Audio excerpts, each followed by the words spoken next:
Hello ನಮಸ್ಕಾರ, welcome back to my new vlog. So ಇವತ್ತು ಜಡೆಮುನೇಶ್ವರ ಯಾವ ರೀತಿ ಮೈ ಮೇಲೆ ಬರುತ್ತೆ ಅಂತ ನೋಡ್ಕೊಂಡು ಬರೋಣ ಬನ್ನಿ. ಇನ್ನೂ ನನ್ನ ಪೇಜ್ನ ಯಾರು ಸಬ್ಸ್ಕ್ರೈಬ್ ಮಾಡ್ಕೊಂಡಿಲ್ಲ ಬೇಗ ಹೋಗಿ ಸಬ್ಸ್ಕ್ರೈಬ್ ಮಾಡ್ಕೊಳ್ಳಿ. ಅಂತ ಭೇದ ಇಲ್ಲ ಮಾದೇಶ್ವರನಿಗೆ. ನಾನು ಬರುವಾಗ ಶುದ್ಧ ಇದ್ದರೆ ಸಾಕು ಅಂತ. ಅವನು ಬರುವಾಗ ಮನೆಯನ್ನು ಸಾರಿಸ್ಕೊಂಡು ಶುದ್ಧವಾಗಿ ಇಟ್ಟುಕೊಂಡು ಮಾದಪ್ಪನ ಗದ್ದಿಗೆ ಇಕ್ಸ್ಬೇಕು ಅಂದರೆ ಗುರುಗಳು ಮಾದೇಶ್ವರನ ಎತ್ಕೊಂಡು ಬಂದು ಮನೆಯಲ್ಲಿ ಇಟ್ಟು ಒಂದು 10 ಜನ ಗುಡ್ಡಪ್ಪಂದಿರು ಕಂಸಾಳನೆ ಮೊಳಗಬೇಕು. ತಂಬೂರಿ ತಾಳ ಇದೆಲ್ಲ ಬೇಕಾಗಿಲ್ಲ. ಕಂಸಾಳೆ ಹಾಡು ಕುಣಿಬೇಕು, ಕುಣಿಸ್ಬೇಕು. ಆ ರೀತಿಯಲ್ಲಿ ನೀವು ಹರಕೆಗಳನ್ನು ಮಾಡಿಕೊಂಡು ಬೇಕಾದರೆ ಮಾದೇಶ್ವರನ ಗದ್ದಿಗೆಯನ್ನು ಇರಿಸ್ಬೋದು. ಕರ್ಸಕ್ಕೂ ಒಂದು 15 ದಿನ ಮುಂಚಿತವಾಗಿ ಏನೋ ಅಲ್ಲೇನೋ ಅಸಹ್ಯವಾಗಿ ಮಾಡದೆ ಬಿಟ್ಟಿದ್ದು ಕರೆಸಿ ಮಾಡಿಸ್ಕೋಬೋದು. ಮಾದೇಶ್ವರ ತಾಯಿ ಬರಬೇಕಂದ್ರೆ ಸ್ವಲ್ಪ ಪರಿಶುದ್ಧತೆ ಇಟ್ಕೊಳ್ರಿ.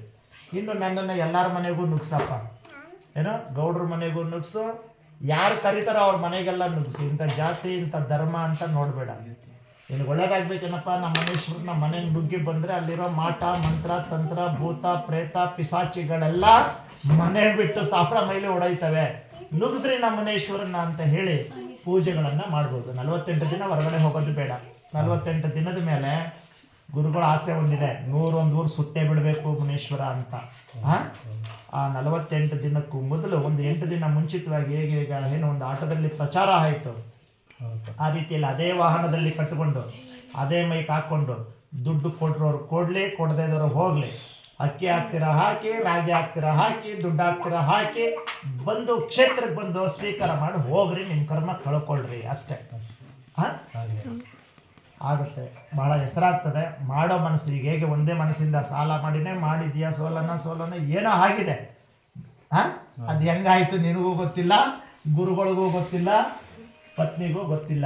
ಮಾಡಿದ್ದೀರಿ, ಆದರೆ ಮುಂದಿನ ದಿನಗಳಲ್ಲಿ ಸಾಲ ಮಾಡ್ರಿ ಅಂತ ನಾವು ಹೇಳಲ್ಲ. ಯಾವುದೋ ಬರ್ತಾರೆ, ಯಾರೋ ಒಪ್ಕೊಳ್ತಾರೆ. ಈ ಕ್ಷೇತ್ರ ಮುಕ್ತವಾದ ಕ್ಷೇತ್ರ.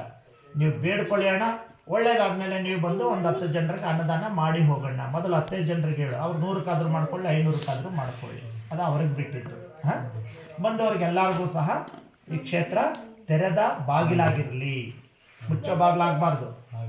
ನಮ್ಮ ಜಮೀನು ನಮ್ಮ ಮುನೇಶ್ವರ ಅನ್ಬೇಡ, ಇದು ಮುನೇಶ್ವರಂದೇ ಜಮೀನು. ಮುನೇಶ್ವರ ನಿಮಗೂ ದೇವ್ರೆ ನನಗೂ ದೇವ್ರೆ ಅನ್ಬೇಕು. ಎಲ್ಲರೂ ಬರ್ಬೇಕಂದ್ರೆ ಇಲ್ಲ, ನಮ್ಮ ಮುನೇಶ್ವರ ನಮ್ಮ ಗೌಡ್ರು ಮಾತ್ರ ದೇವ್ರು ಅಂದ್ರೆ ಗುರುಗಳೇ ಬರಲ್ಲ. ನಮ್ಮ ಜಾತಿಗೆ ಮಾತ್ರ ಮುನೇಶ್ವರ ದೇವರು ಅಂದ್ರೆ ಪ್ರತಿಯೊಬ್ಬರಿಗೂ ದೇವರೇ ಅಲ್ವೇನಪ್ಪ, ಅಷ್ಟೇ. ಆ ರೂಪದಲ್ಲಿ ನೋಡ್ರಿ, ಮುಂದಿನ ದಿನಗಳಲ್ಲಿ ಇಲ್ಲಿ ಕಾಲಭೈರವೊಂದನ್ನು ಒಂದು ಮೂರ್ತಿ ಆಗುತ್ತೆ. ಅದಕ್ಕೂ ಮುಂಚಿತವಾಗಿ ಆ ಕುಮಾರಿ, ಪುಟ್ಟು ಕುಮಾರಿ ಸತ್ತು ಹೋದಲ್ಲ ಬೆಗಳು, ಅವಳಿಗೆ ದೊಡ್ಡ ನಮಸ್ಕಾರ ಹಾಕ್ಬೇಕು ನೀವು. ಕಾಟ ಕೊಡೋಕೆ ಬಂದ್ಲು, ಜೀವ ತಗೊಂಡೋಗಕ್ಕೆ ಬಂದದ್ದು. ಆದ್ರೆ ಅದರಿಂದ ನಿಮ್ಗೇನಾಯ್ತು, ಇಷ್ಟೆಲ್ಲ ಸಿಕ್ಕಿದೆ. ಮಗಳೇ, ನಿಮ್ಮ ಮಗಳಲ್ಲಿ ಬಂದ್ಮೇಲೆ ಮಗಳೇ ತಾನೆ. ಈಗ ತಾಯಿ, ಜಗತ್ತಿನ ತಾಯಿ ಚಾಮುಂಡೇಶ್ವರಿ, ಆದ್ರೂ ಯಾರಲ್ಲಿ ಬರ್ತಾ ಇದ್ದಾಳೆ, ಈಗ ಮಗಳಲ್ಲಿ ಬರ್ತಾ ಇದ್ದಾಳೆ. ಅಂದಮೇಲೆ ಆ ಜಗತ್ತನ್ನೇ ಕಾಪಾಡೋ ತಾಯಿ ನಮ್ಮ ಮಗಳಾಗಿ ನಮ್ಮ ಮನೆಗೆ ಬಂದಿದ್ದಾಳೆ ಅಂತ ಯಾಕೆ ತಿಳ್ಕೊಬಾರ್ದು ನೀವು? ಆ ರೀತಿಯಲ್ಲಿ ಸೇವೆ ಮಾಡ್ರಿ. ಒಂದು ಪುಟ್ಟ ಮಗು ಮನೆಯಲ್ಲಿ ಹುಟ್ಟಿ ಬಂದ್ರೆ ಅದೇನಾದ್ರೂ ಕೇಳುತ್ತಾ? ಅದಕ್ಕೆಲ್ಲ ಸೇವೆ ನೀವು ಮಾಡ್ತೀರಾ ಇಲ್ವಾ? ಹಾಗೆ ದೇವತೆಗಳನ್ನ ನೀವು ಮಗುವಾಗಿ ನೋಡಿದ್ರೆ ಮಗುವಾಗಿ ಇರ್ತೀವಿ. ದೇವ್ರನ್ನ ಎದುರಿಸಿ ನಿಲ್ಲೋಣ ಅಂತ ಹೋದಾಗ ನೀನು 100 ಅಡಿ ಬೆಳೆದ್ರೆ ನಾವು 500 ಅಡಿ ಬೆಳಿತೀವಿ, 500 ಅಡಿ ನೀವು ಬೆಳೆದ್ರೆ ನಾವು 1000 ಅಡಿ ಬೆಳಿತೀವಿ. ನಾವು ದೇವ್ರನ್ನ ಗೆದ್ಬಿಡ್ತೀವಿ ಅಂತ ನೀವು 1 ತೋಳು ತಟ್ಟಿದ್ರೆ ನಾವೆಷ್ಟು ತೋಳು ತಟ್ತೀವಿ? 1000 ತೋಳು ತಟ್ತೀವಿ.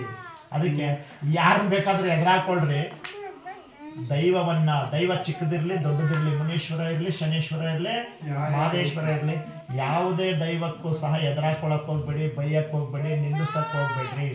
ಹೇಳ್ತಾರೆ, ಸಿಟ್ಟಲ್ಲಿ ಶಿವನ ಬೈದಾರೆ ಏಡಿಸಿ ಕಾಡಿತು ಶಿವನ ಡಂಗೂರ ಅಂತ. ಯಾರು ಶಿವನ ಡಂಗೂರ? ಶಿವನ ಬೈದ್ರೆ ಬಸವಣ್ಣ ಸುಮ್ಮನೆ ಇರ್ತಾನ? ಹೋಗ್ಲೆ, ಅವನ ಮಗ ಗಣಪತಿ ಸಂಕಷ್ಟ ನಿವಾರಕ, ಅವನು ಸುಮ್ಮನೆ ಇರ್ತಾನ? ಸಣ್ಮುಖ ಸುಮ್ಮನೆ ಇರ್ತಾನ? ಹೋಗ್ಲಿ, ಸಾಕ್ಷಾತ್ ಜಗನ್ಮಾತೆ ತಾಯಿ ಚಾಮುಂಡೇಶ್ವರಿ ಸುಮ್ಮನೆ ಇರ್ತಾಳ? ಇವರೆಲ್ಲ ಕೋಪಿಸ್ಕೊಂಡು ಶ್ರೀಮನ್ ನಾರಾಯಣ ಸುಮ್ಮನೆ ಇರ್ತಾನ? ಅವನ ಆರಾಧ್ಯ ದೈವ ಶಿವ, ಶಿವನ ಆರಾಧ್ಯ ದೈವ ನಾರಾಯಣ. ನಾರಾಯಣನ ಒಳಗಡೆ ಶಿವನಿದ್ದಾನೆ, ಶಿವನಲ್ಲಿ ನಾರಾಯಣ ಇದ್ದಾನೆ. ಅವರೆಲ್ಲರೂ ನಿಮ್ಮಲ್ಲೇ ಇದ್ದಾರೆ ಅನ್ಕೋಬೇಕು. ಇರ್ಲಿ ಮಕ್ಕಳೇ, ಊರನ್ನ ಬಿಟ್ಟೋಗೋಕ್ಕೂ ಗುರುಗಳಿಗೂ ಮನಸ್ಸಿಲ್ಲ, ಕಳ್ಸೋಕ್ಕೆ ಮುನೀಶ್ವರನಾದ ನನಗೂ ಮನಸ್ಸಿಲ್ಲ. ಆದರೆ ಅನಿವಾರ್ಯ, ನೀವೆಲ್ಲ ಹೋಗ್ಲೇಬೇಕು, ನಿಮ್ಮ ಮನೆಗೆ ಹೋಗ್ಬೇಕು. ಕರ್ತವ್ಯ ಅನ್ನೋದು ಇದೆ, ಕಾಯಕ ಅನ್ನೋದು ಇದೆ, ಮಾಡಬೇಕು. ಅಲ್ವೇ ಇನ್ನೇನು ಮಗಳೇ, ಇನ್ನೇನು ಬೇಕು? ಏನಿಲ್ಲ ಕಣಪ್ಪ, ನಮ್ಗಂತೂ